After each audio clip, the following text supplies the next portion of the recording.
Hello friend, बागवानी channel में आपका स्वागत है। फ्रेंड, अब हम करते हैं सर्दियों के जो फूल खिलते हैं उनकी तैयारी।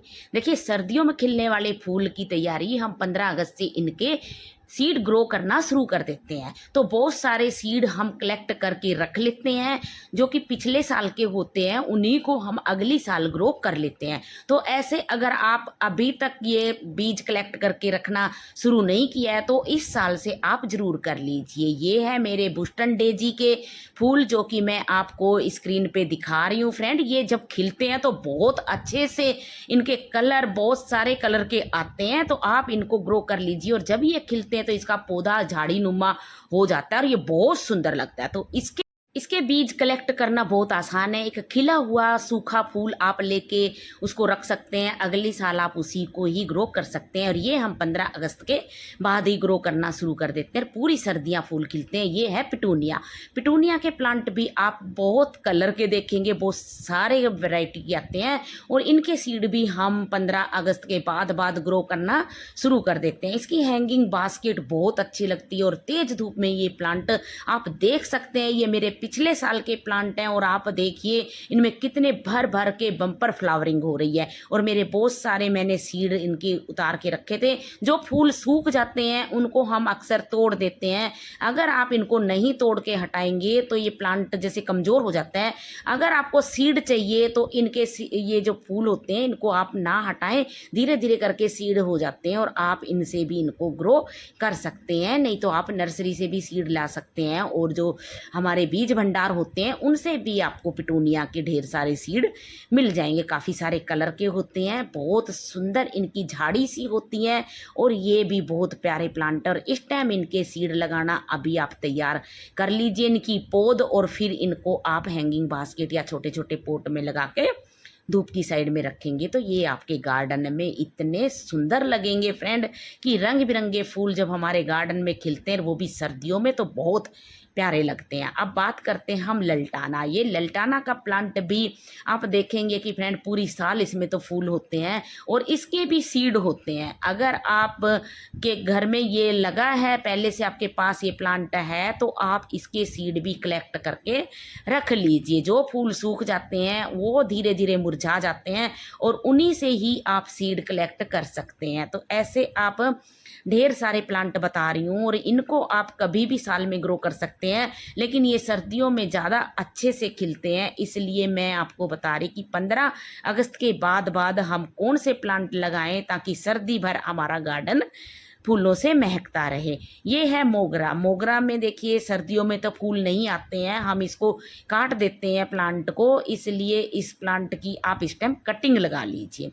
अब बात करते हैं, देखिए ये है हमारा सदाबहार। सदाबहार में बहुत सारे सीड आते हैं, जो फूल सूख जाते हैं उनमें फलियां बनती हैं और आप ध्यान से देखेंगे तो फ्रेंड इसके सीड बहुत बारीक बारीक होते हैं। उन फलियों को सुखा के आप फूल के बीज कलेक्ट करके इस टाइम रख सकते हैं और सालों साल आप इनको ग्रो कर सकते हैं। अब हमारी रेन लिली धीरे धीरे ख़त्म हो जाएगी तो इसके भी आप बल्ब को किसी गमले में ऐसी जगह लगा के रख दीजिए जहाँ पर ये सर्दियों में ख़राब ना हो। वैसे ये प्लांट ख़राब नहीं होता और इसके जो फूल सूख जाते हैं इनके भी ऊपर सीड बन जाते हैं, उनको भी आप कलेक्ट करके रख लीजिए क्योंकि 15 अगस्त के बाद हमारी रेन लिली में फूल खिलना कम हो जाते हैं और इनमें सीड बनना शुरू हो जाता है। तो ये आप अगर सीड इस टाइम कलेक्ट करके रख लेंगे तो आपको अगले सीजन के लिए सीड खरीदने की ज़रूरत नहीं पड़ेगी। तो फ्रेंड ऐसे आप गार्डनिंग करेंगे तो आपका बहुत सारा पैसा बच जाता है। तो हम ऐसे ही करते हैं, तो आप भी ऐसे ही शुरुआत कीजिए छोटी छोटी कटिंग से, पर्सलिन की, और इनमें भी सीड होते हैं अगर आप कलेक्ट कर सकें। तो इस टाइम मुर्गा कलकी के देखिए ये पिछले साल का मैं दिखा रही हूँ फ्रेंड, कितने सारे सीड मैंने कलेक्ट करके रखे थे। देखिए ये इकट्ठा करके मैं रख लेती हूँ और इनके जो हम सीड इकट्ठा करते हैं ये सीड बहुत हेल्दी होते हैं क्योंकि हम खुद इनको अपने पेड़ से पकाते हैं। जो पौधा होता है उसको बिल्कुल सूखने देते हैं, तब ये सीड हमारे अच्छे से ग्रो होते हैं। अब बात करते हैं हम मधु कामनी की। मधु कामनी में भी इस टाइम सीड बनते हैं, तो आप ध्यान से देखेंगे तो इसके ग्रीन कलर के सीड होते हैं, धीरे धीरे वो येलो हो जाते हैं। और आप उन सीड को भी कलेक्ट करके रखेंगे और बरसात के सीजन में डाल देंगे तो देखेंगे कि आपके पास ढेर सारी मधु कामनी के प्लांट फ्री में ही आप घर में ग्रो कर सकते हैं। वैसे ये प्लांट ईजी से कटिंग से भी ग्रो हो जाता है, आपको बहुत मेहनत करने की ज़रूरत नहीं होती। मधुकामनी का पौधा ऐसा है, अगर आपने एक बार लगा लिया तो आपको बार बार ये पौधा लगाने की ज़रूरत नहीं पड़ती, क्योंकि इसमें ना रुक रुक के पूरी साल फूल खिलते हैं और ये इतने खुशबूदार फूल होते हैं कि आपके पूरे गार्डन को महका देंगे। और ये झाड़ी नुमा सा प्लांट होता है फ्रेंड, बहुत अच्छा प्लांट, आप ज़रूर लगा लीजिए और इस टाइम इसके सीड ज़रूर ग्रो कर लीजिए।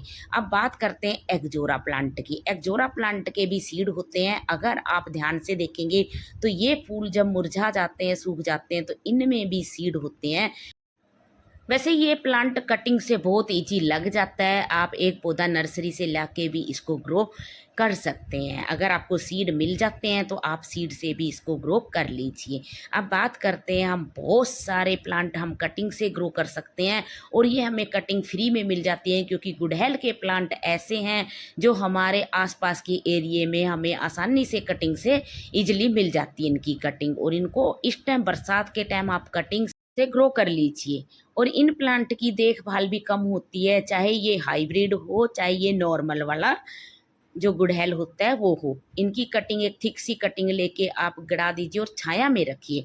इसकी बम्पर फ्लावरिंग के लिए आप इनमें एनपीके का भी घोल भी डाल सकते हो और नींबू जो कि हम पानी में भिगो के डालते हैं, मैं बहुत बार अपने वीडियो में बताया है, आप वो भी करके डाल लीजिए और बम्पर फ्लावरिंग इसमें होगी। अब बात करते हैं, हम बहुत सारे सीड सुखाते हैं जैसे फलियाँ, ये है हमारी अपराजिता के प्लांट जो कि हमने सीड से ही ग्रो किए हैं।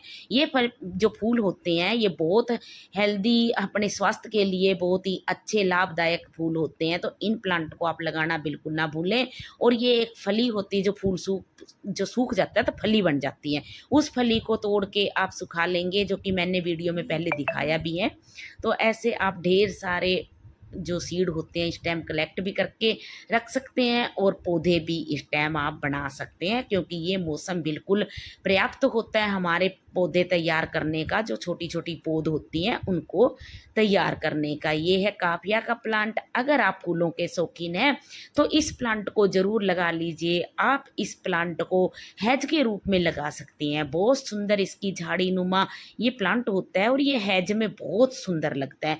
तो फ्रेंड ऐसे अगर आप लगाना चाहें तो इसको हैज के रूप में लगा सकते हैं, हैंगिंग बास्केट में लगा सकते हैं, बहुत सुंदर लगते हैं ये हैंगिंग बास्केट में भी। और इस पौधे की ना एक खासियत होती है फ्रेंड कि इसमें फूल कभी ख़त्म ही नहीं होते, सर्दी गर्मी हमेशा इसमें फ्लावरिंग होती रहती है।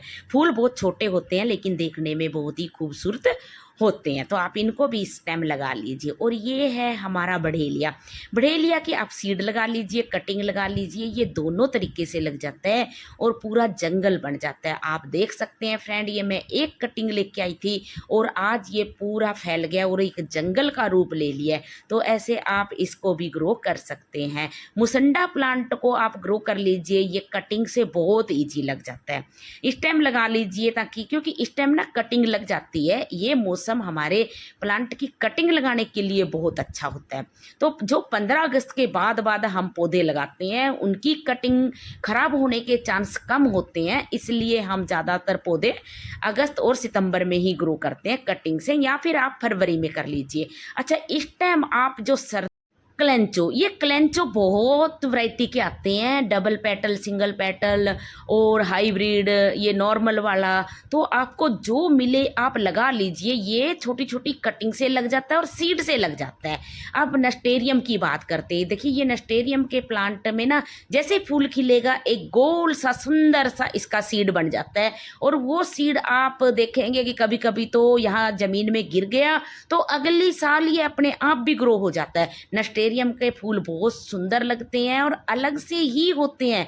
आप देखेंगे कि ये टहनी जो फूल की होती है ना, ये इसके साथ नहीं लगी होती, बिल्कुल अलग से होती है, इसके अलग से लगा होता है। आप ध्यान से देखिए कभी जब आपके पास लगे हों तो ऐसे ये फूल बहुत ही प्यारे फूल हैं। तो फ्रेंड इसको भी आप स्टेम सीड से लगा डालिए। ये टाइम है हमारे बहुत सारे प्लांट ग्रो करने का। और ये देखिए बो प्लांट, ये कितना सुंदर सुंदर प्लांट है। तितली प्लांट, वो प्लांट, बहुत सारे नाम से इसको जानते हैं, पेंसी प्लांट। तो फ्रेंड इसके तो आप सीड स्टेम कलेक्ट करके रखे हों तो आप ज़रूर लगा लीजिए। और सीड अगर ना मिले तो आप पौधा भी लाके स्टेम ग्रो कर सकते हैं। नर्सरी से इसके सीड आसानी से मिल जाएंगे या बीज भंडार पे। और ये बहुत सारे कलर के होते हैं। देखिए कितना सुंदर एक वो जो बना होता है, देखिए कितना प्यारा लग रहा है। तो ऐसे हम ना ढेर सारे प्लांट की स्टेम तैयारी करेंगे, तब हमारा गार्डन सर्दियों में बहुत सुंदर लगेगा। और जो फूल इसके मुरझा जाते हैं उसी में सीड बन जाते हैं। तो ध्यान से देखेंगे तो बहुत सारे सीड आप अपने गार्डन से भी इकट्ठा कर सकते हैं। तो ऐसे हम करते हैं फ्रेंड। अगर जानकारी अच्छी लगी हो तो मेरे चैनल को सब्सक्राइब और लाइक ज़रूर कर दीजिए। और जैसे ही दिवाली आती है वैसे हमें चाहिए बहुत सारे मैरीगोल्ड, तो इस टाइम आप मैरीगोल्ड के भी सीड ग्रो कर लीजिए। एक सूखा फूल ले लीजिए, माला में अक्सर हम भगवान को फूल चढ़ाते हैं, उसी से तोड़ के एक फूल आप सुखा लीजिए। और सुखा के वही सीड आप डाल लेंगे तो देखेंगे कुछ ही दिनों में आपके पास पौध बन जाएंगी। और वही पौध आप लगा देंगे। इनको धूप की साइड में लगाइए, कम पानी डालिए, ज़्यादा पानी में भी ये प्लांट खराब हो जाते हैं। और जब भी आप पानी डालें तो फूल के ऊपर पानी ना डालें, इससे फूल खराब हो जाते हैं मैरीगोल्ड के।